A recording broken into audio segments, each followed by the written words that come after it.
Hello students, welcome to my educational channel Anubhav coaching classes. Student, जैसा कि हम जानते हैं कि इस चैनल के माध्यम से सिर्फ क्लास 10th वाले बच्चों को तैयारी कराई जा रही है। ठीक, उनकी प्रिपरेशन हमारी इस एजुकेशनल चैनल के प्लेटफॉर्म पर कराई जा रही है, जो बच्चे क्लास 10th वाले हैं। अब की बार क्लास 10 का बोर्ड होने वाला है। कौन सा बोर्ड? 2024 और 25 का। जो बच्चे अब की बार 2024 में प्रिपरेशन करेंगे और जाके 25 में वो एग्ज़ाम देंगे। ठीक, तो उनके लिए मैं हिंदी में कुछ बताने वाला हूँ। हिंदी के लिए मैं कुछ सिलेबस लेकर आया हूँ। और हिंदी का सिलेबस देखिए, हिंदी क्लासेस 10th। ठीक, इसमें 50 नंबर आपका आता है थ्योरिकल और 20 नंबर आता है OMR। कितने नंबर थ्योरिकल आते हैं? 50 नंबर। और उसके बाद 20 नंबर OMR पूछते हैं, जो कि आपका ये वाला क्राइटेरिया आपके सब सिलेबस में, यानी सब चैप्टर में, यानी उसके क्या कहते हैं, सब सब्जेक्ट में आपका ये फॉलो होगा कि 50 नंबर आपके थ्योरिकल रहेंगे और 20 नंबर आपके ऑब्जेक्टिव रहेंगे। अब जिसके काम आपका ऑब्जेक्टिव बनाएगा, काम आपका ऑब्जेक्टिव बनाएगा। थ्योरी में नंबर मिल जाएंगे, अगर थोड़ा सा ट्रिक हम बता दिए, वो लगा दिए, या फिर कुछ और से जुगाड़ लगा दिए, तो थ्योरी के नंबर मिल जाते हैं। लेकिन ऑब्जेक्टिव में ना कोई ट्रिक काम करेगा ना कुछ काम करेगा। उसमें सिर्फ क्या करना रहेगा, आपको पढ़ना रहेगा। तो इसमें जो रहता है क्या, 20 नंबर आपको तैयार करने पड़ेंगे। ठीक, 20 नंबर आपको हर सब्जेक्ट में ये काम करना है। 20 नंबर आपको ऑब्जेक्टिव तैयार करना है। उसके बाद 10 नंबर आपके क्या रहने वाले हैं, साहित्य का इतिहास और व्याकरण से। साहित्य के इतिहास में क्या क्या आता है आपको, 10 नंबर व्याकरण से रहेंगे और साहित्य के इतिहास में, और 10 नंबर आपके व्याकरण से। व्याकरण में आपका आता है हिंदी व्याकरण और संस्कृत व्याकरण। तो पहले देखिए व्याकरण में कौन कौन से आते हैं टॉपिक। व्याकरण, ठीक, तो व्याकरण में 2 टॉपिक आते हैं, एक हिंदी आता है और एक आता है संस्कृत व्याकरण। ठीक, तो 2 टॉपिक व्याकरण के हो गए, जो आपका आएगा 10 नंबर। उसके बाद ये 10 नंबर किस में बांटेंगे, इसमें आएगा गद्य साहित्य का इतिहास। देखिए हम लिख नहीं रहे सही से, ठीक है। गद्य साहित्य का इतिहास और पद्य साहित्य का इतिहास, आप समझ जाइएगा। गद्य साहित्य का इतिहास, पद्य साहित्य का इतिहास, उसके साथ काव्य सौंदर्य के तत्व, काव्य सौंदर्य के तत्व। अब आप लोगों क्लास 9 में पढ़ा होगा काव्य सौंदर्य के तत्व किसे कहते हैं। रस, छंद, अलंकार जो होते हैं, ये काव्य की शोभा बढ़ाने वाले शब्दों को अलंकार कहते हैं। यही होता ना, काव्य की शोभा बढ़ाने वाले शब्दों को अलंकार नहीं कहते। देखिए वो तो अलंकार कहते हैं, लेकिन काव्य के शब्द से हम रस की भी शोभा बढ़ा सकते हैं, अलंकार से भी बढ़ा सकते हैं और छंद से भी बढ़ा सकते हैं। दोहा छंद, सोटा छंद आप लोगों ने पढ़ा होगा।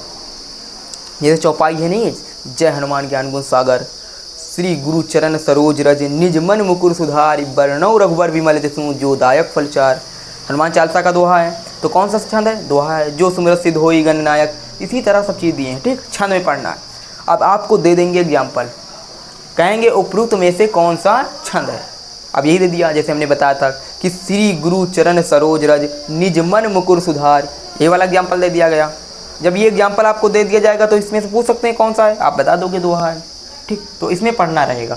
गद्य साहित्य और पद्य साहित्य के रचनाएं तैयार करने होंगे, शुक्ल युग के, शुक्लोत्तर युग के, तरह तरह के हम आपको बताएंगे इस बुक के हिसाब से। ठीक, तो इस बुक में हम बता देंगे हिंदी। देखिए उसके बाद अलंकार की बात हुई, अर्थालंकार पढ़ना है, शब्दालंकार पढ़ना है और क्या क्या चीज़ें हैं। ठीक, तो देखिए अब हिंदी व्याकरण में क्या पढ़ना है। इसमें तो मान लो गद्य साहित्य और पद्य साहित्य हम जान चुके हैं, और इसमें काव्य सौंदर्य के तत्व में हम जानते हैं रस छंद अलंकार पढ़ना है। रस छंद अलंकार में कौन से रस छंद अलंकार पढ़ना है उसके बारे में जान जाइए। देखिए अब काव्य सौंदर्य में 3 चीज़ पढ़ना है, वीडियो लंबी जाएगी, ठीक है। काव्य सौंदर्य में 3 चीज़ पढ़ना है। नंबर 1 रस छंद, दिखाई नहीं दे रहा होगा बता दीजिएगा। उसके बाद अलंकार। ठीक, हम पूरा आज सिलेबस के बारे में बताएंगे, हिंदी का पैटर्न कैसे रहने वाला है। ठीक, ये वीडियो हमारा सिर्फ पहले देखिए, पहले समझेंगे उसके बाद मेहनत करेंगे। जैसे लड़ने जाते हो युद्ध में तो मैदान देखते हो किस प्रकार का मैदान है, उसी तरह हम पहले देखेंगे किस प्रकार का मैदान है, तो 2025 में युद्ध लड़ेंगे। रस में क्या है, रस में आते बात करते हैं। रस में है हास रस एवं करुण रस। 2 रस पढ़ना है यहाँ पर। हास रस, हास रस मतलब का, बिंद के वासी उदासी तपोव्रत धारी मनो, सुने ना, वही है।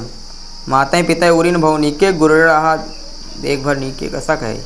हास रस, हास क्या है, हास्य रस, हास रस पढ़ना है। उसके बाद करुण रस पढ़ना है, ठीक है। करुण रस, 1 रस 2 रस, मात्र 2 रस पढ़ने। सिर्फ इसके एग्जाम्पल तैयार कर लीजिएगा। जैसे हास रस को कोई जान, जैसे एक दे देंगे, बिंद के वासी उदासी तपोव्रत धारी मनो, इस एक एग्जाम्पल है वो दे सकते हैं। और तरह तरह के एग्जाम्पल देख देंगे कहीं से हास रस क्या है। अब रस 9 प्रकार के होते हैं। रस के बारे में जब रस पढ़ाएंगे, रस का टॉपिक लेके आएंगे तो रस के बारे में बताएंगे कैसे ऑब्जेक्टिव बनते हैं। अभी सब सिलेबस देखिए, क्योंकि हमारा एक पहला लक्ष्य होता है सिलेबस, उसके बाद भी उसकी तैयारी कराते हैं। ठीक, तो हास रस करुण रस हो गया। करुण रस में कैसे स्थायी भाव, शोक स्थायी भाव, मणि खोए भुजंग से जननी, फंसा पटक रही थी शीश, अंधी आज बना के मुझको क्या न्याय तुमने जगदीश। कौन सा एग्जाम्पल है, करुण रस का है। ठीक, तो यही सब है। उसके बाद छंद में बात करते हैं। छंद में क्या हो गया, छंद में कौन से पढ़ने, देखिए छंद में हमको पढ़ना है सोरठा एवं रोला। देखिए दिखाई नहीं दे रहा, बता देना। सोरठा पढ़ना और रोला पढ़ना है।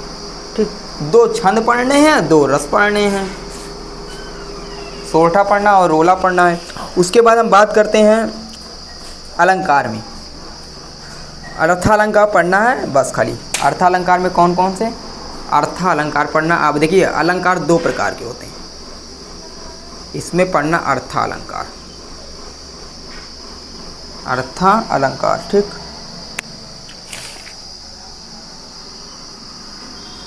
क्या पढ़ना है, अर्थालंकार। ठीक, अब अर्थालंकार में कई अलंकार आते हैं। शब्दालंकार में 3 अलंकार आते हैं, अनुप्रास, यमक, श्लेष।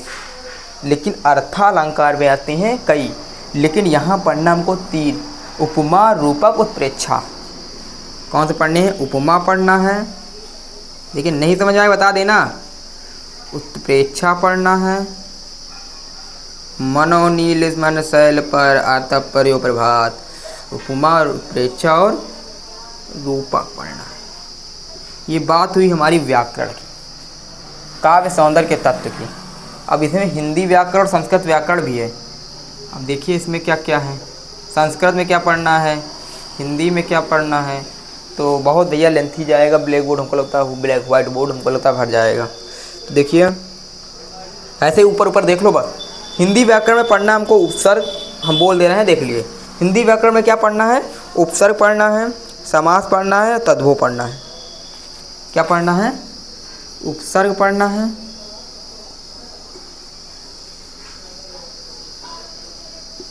उपसर्ग, समास, तद्भव। ठीक, ये 3 हमको पढ़ना है किसमें, हिंदी व्याकरण में। उसके बाद पढ़ना हमको है तथा पर्यायवाची, तद्भव, तत्सम, और उसके बाद पर्यायवाची। ठीक, पर्यायवाची देख लेना। हिंदी व्याकरण जितना आता सब बताएंगे, जब टॉपिक लेके आएंगे हिंदी व्याकरण से इतने इंपॉर्टेंट प्रश्न, इससे इसमें प्रश्न, तो हम सब वहाँ बताएंगे। अभी देखिए खाली बस। उसके बाद कर्म समास में कौन कौन पढ़ना देख लिए। समास में हमको पढ़ना है द्वंद्व समास, द्विगु समास, कर्मधारय, बहुव्रीहि, 4 समास।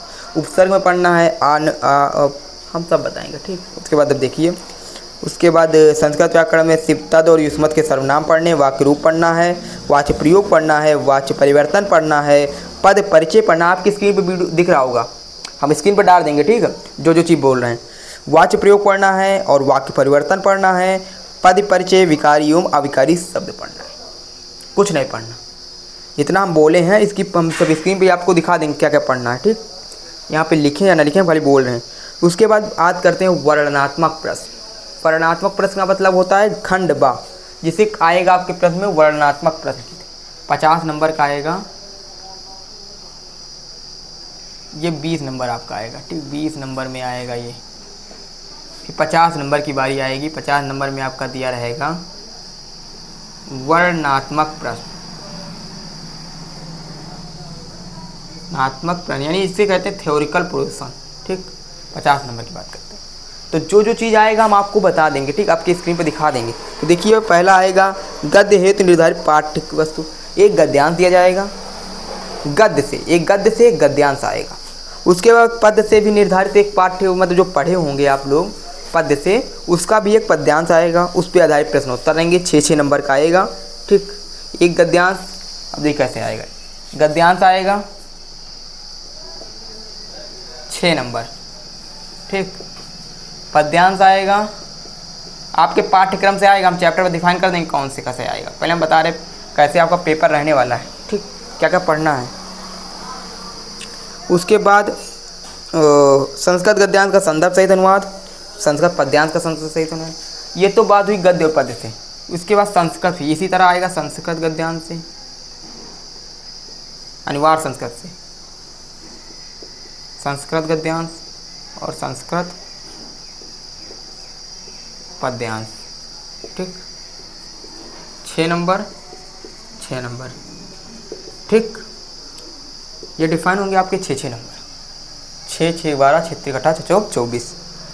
तो 24 नंबर, सॉरी यहाँ दिक्कत हो रही है, यहाँ 5 नंबर के पूछे जाते हैं। ठीक, कितने नंबर के आते हैं? 5 नंबर के आते हैं। तो 6 6 12 10 22 नंबर आपके कंफर्म हुए। ठीक, उसके बाद हम बात करते हैं संस्कृत गद्यांश होगा। उसके बाद चरिचित्रण पर आधारित प्रश्न। ठीक, एक चरिचित्रण आएगा, खंड काव्य से, खंड काव्य आएगा। हम अगला टॉपिक बताएंगे, 6 नंबर का ये आएगा, खंड काव्य। 6 नंबर देखो, दिख नहीं रहा होगा, ध्यान से देखना, 6 नंबर। ठीक, 6 नंबर का आएगा खंड काव्य से। उसके बाद बात करते हैं, ओके, जीवन परिचय आएंगे। एक गद्य जीवन परिचय, गद्य से जीवन परिचय आएगा, जीवन परिचय। ठीक, 5 नंबर का। उसके बाद एक पद्य से आएगा, 5 नंबर का। ठीक, तो इधर देख लीजिएगा, अच्छे दिखाई दे रहा होगा, नहीं दिखाई दे रहा कोई बात नहीं। ठीक, दिखाई दे रहा होगा। उसके बाद बात करते हैं, ठीक, गद्य से हो गया। उसके बाद जीवन परिचय हो गया,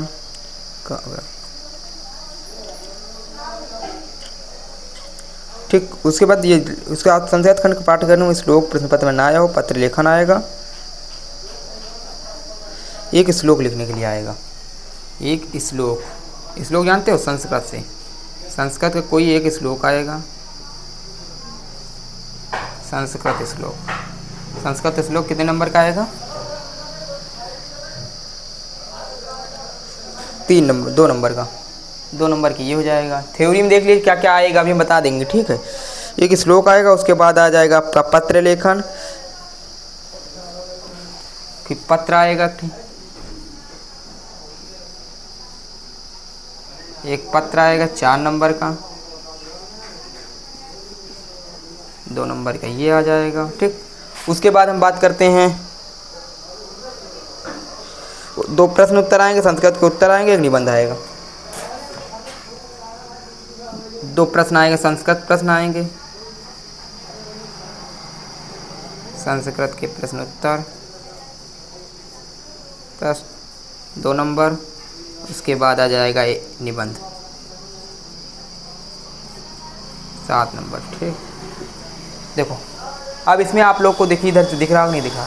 सबसे पहले 50 नंबर में क्या क्या आएगा, 50 नंबर में क्या क्या आएगा। 20 नंबर हमने बता दिया, इतना पोर्शन आपका 20 नंबर में आने वाला है, इतना पोर्शन आपका 50 नंबर में आएगा। 50 नंबर में कैसे क्या आएगा? गद्यांश आएगा 6 नंबर का।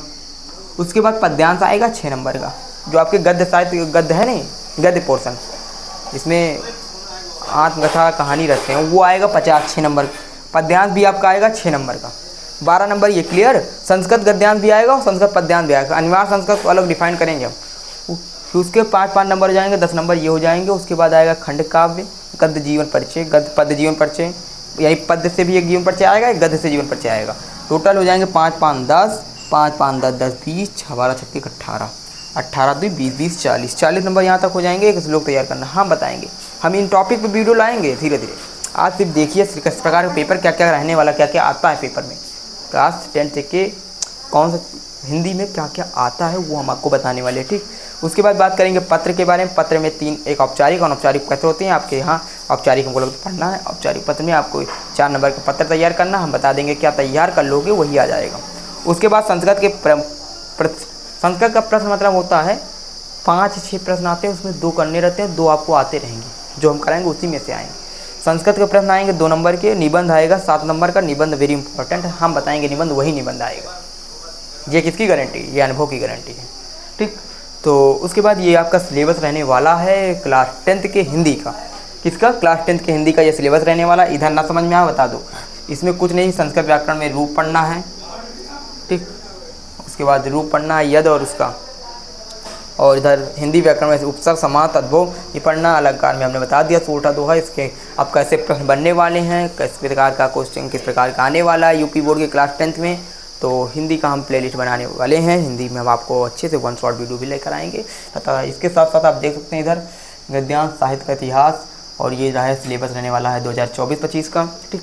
तो उसके साथ भी मैं मिलने वाला हूँ अगली वीडियो के साथ, अगले सिलेबस के साथ, अगले सब्जेक्ट के साथ। तो यहीं तक हमारा सफ़र रहा, मिलते हैं अगले सिलेबस के साथ, ठीक। तो जो वीडियो ना समझ में आए, क्योंकि अभी हम नए नए आए हुए हैं, अभी लाइटिंग की व्यवस्था नहीं हुई है तो सही दिख नहीं रहा होगा, मार्कर भी थोड़ा थोड़ा चल रहा है, कहीं कहीं चल रहा है, कहीं कहीं नहीं चल रहा है, तो सब होगा, सब प्रॉब्लम का हल होगा कल नहीं तो सब प्रॉब्लम का हल होगा आज नहीं तो कल होगा। आया हूँ तो आखिर हमको नहीं आता, ठीक। सब प्रॉब्लम का हल होगा आज नहीं तो कल होगा, ठीक। तो लाइटिंग की व्यवस्था भी होगी और इसके साथ साथ ये हमारे सब हो गया, मार्कर की व्यवस्था होगी, एक नहीं तो 10 मार्कर आएंगे, लेकिन आपको पढ़ाया जाएगा, सिर्फ आप मेहनत करिए। ये किसकी गारंटी है? ये अनुभव की गारंटी है। जय हिंद, जय भारत। मिलते हैं अगली वीडियो के साथ, अगले क्लास के साथ, अगले सेशन के साथ। Love you.